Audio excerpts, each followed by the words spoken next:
السلام علیکم ورحمۃ اللہ وبرکاتہ۔ دوستو، آج ہم جس عنوان کو لے کر حاضر ہیں وہ عنوان ہے پیارے نبی صلی اللہ علیہ وسلم بچوں کے درمیان۔ دوستو، بچوں کے نفسیات یہ ہیں کہ وہ اس شخص سے محبت کرتے ہیں جو ان کے ساتھ محبت اور سادگی سے پیش آئے اور ان کے ساتھ اس طرح رہے گویا کہ وہ خود بھی بچہ ہی ہے۔ بچے اس شخص سے نفرت کرتے ہیں جو غصے والا ہو، ترش رو ہو اور بے صبر ہو۔ نیز بچے محترم اور سنجیدہ انسان کو بہت پسند کرتے ہیں۔ نبی کریم صلی اللہ علیہ وسلم بچوں کی فطرت سے بخوبی واقف تھے، لہذا آپ صلی اللہ علیہ وسلم بچوں کے ساتھ ویسا ہی معاملہ فرماتے تھے جیسے ان کی پسند ہوا کرتی تھی۔ لیکن آپ صلی اللہ علیہ وسلم ان کے ساتھ اپنی سادگی، ان سے مذاق، دل لگی اور ان کی شفقت کے ساتھ ساتھ ان کے اخلاق اور ان کی شخصیت سنوارنے اور انہیں کامیاب انسان بنانے کی کوشش بھی کرتے تھے۔ حضرت ابو ہریرہ رضی اللہ تعالیٰ عنہ فرماتے ہیں کہ ہم نبی کریم صلی اللہ علیہ وسلم کے ساتھ عشاء کی نماز پڑھ رہے تھے۔ جب آپ نے سجدہ فرمایا تو حسن اور حسین آپ کی پیٹھ پر چڑھ گئے۔ جب آپ نے اپنے سر کو اٹھایا تو ان دونوں کو آہستہ سے پیچھے سے پکڑا اور محبت سے اتار دیا۔ جب آپ نے نماز ختم فرمائی تو ان دونوں کو اپنے گود میں لے لیا۔ دوستو، آپ بخوبی جانتے ہیں کہ بچہ واجبات، حقوق، اصول، مبادی، اخلاق و معانی کو سمجھنے سے قاصر رہتا ہے۔ یہ باتیں اسے اس کی زندگی کے کئی سالوں میں قدم قدم پر حاصل ہوتی ہیں۔ وہ شخص غلطی پر ہے جو بچوں کے ساتھ بڑوں جیسا سلوک کرتا ہے اور وہ سمجھتا ہے کہ بچہ اصول و ضوابط کو جانے، لیکن یہ ممکن نہیں ہے۔ دوستو، لوگوں کا بچوں سے مطالبہ ہے کہ وہ پرسکون، پروقار اور چین کے ساتھ اور خاموش بیٹھے رہیں، حالانکہ ان باتوں پر بچے عمل نہیں کر سکتے۔ کبھی کبھی ایسا بھی ہوا کہ پیارے نبی صلی اللہ علیہ وسلم نے چھوٹے بچے کو گود میں لیا اور اس نے آپ کے کپڑوں پر پیشاب بھی کر دیا تو آپ نے پانی منگوایا اور اپنے کپڑوں پر چھڑک دیا اور دھویا نہیں، تو گویا آپ صلی اللہ علیہ وسلم نے اس بچے سے ناراضی اظہار نہیں کیا۔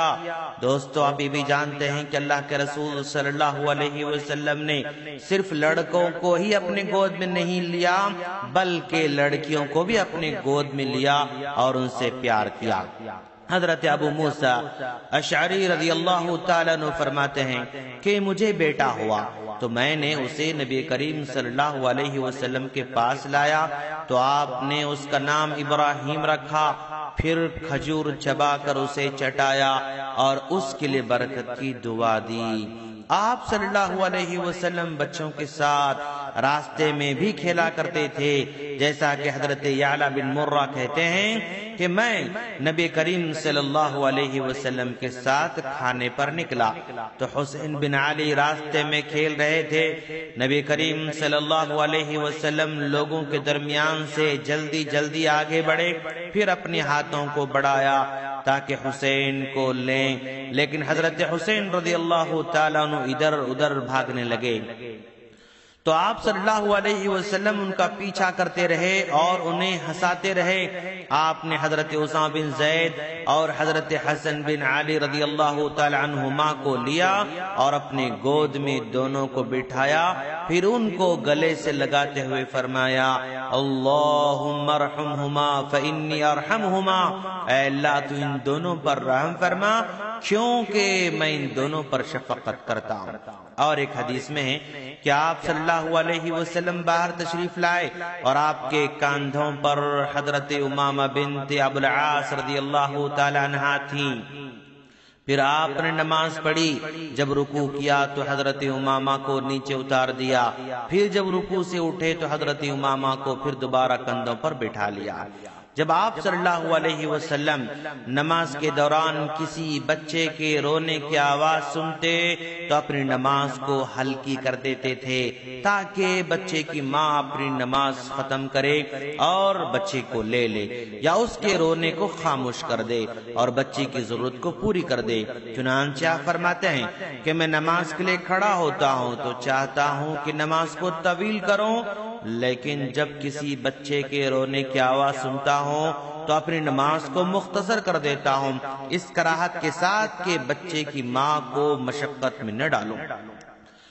آپ صلی اللہ علیہ وسلم بچوں کے ساتھ کھیلتے تھے اور ان کے خصوصی معاملات کے سلسلے میں ان سے گفتگو فرمایا کرتے تھے، اگرچہ کہ بچوں کے معاملات بہت ہی معمولی ہوا کرتے ہیں۔ حضرت انس رضی اللہ تعالیٰ عنہ بیان کرتے ہیں کہ نبی کریم صلی اللہ علیہ وسلم لوگوں میں سے سب سے زیادہ اچھے اخلاق کے مالک تھے۔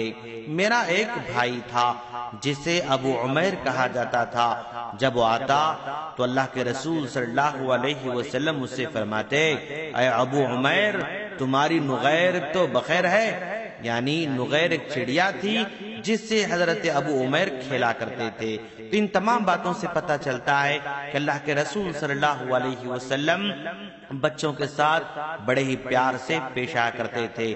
دوستو سلسلہ جاری ہے، ہماری اگلی کلپ کا انتظار کریں، اور السلام علیکم ورحمۃ اللہ وبرکاتہ۔